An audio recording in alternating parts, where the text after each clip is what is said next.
नमस्कार विद्यार्थी मित्रांनो, आज या व्हिडिओमध्ये आपण इयत्ता 9वी अव्ययमाला कंठस्थीकरणार्थम या पद्याचा अभ्यास करणार आहोत।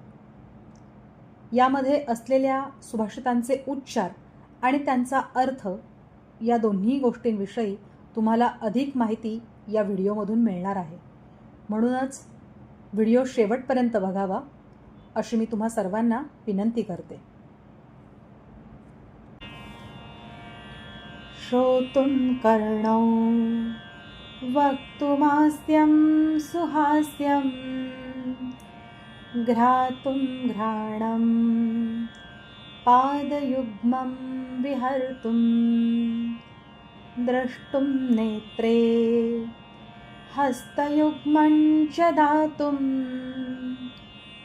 ध्यातुं चित्तं येन सृष्टं स पातु।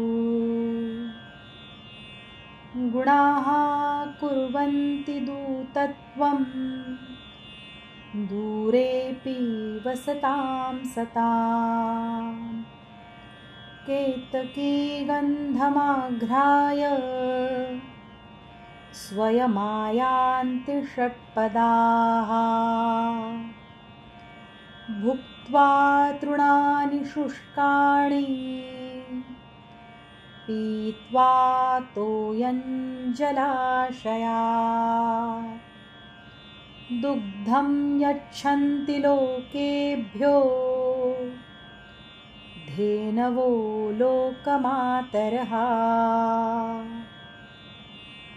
अकृत्वा परसन्तापम् अगत्वा खलमन्दिरम् अनुत्सृज्य सतां वर्त्म यत् स्वल्पमपि तद्बहु। यस्य षष्ठी चतुर्थी च विहस्य च विहाय च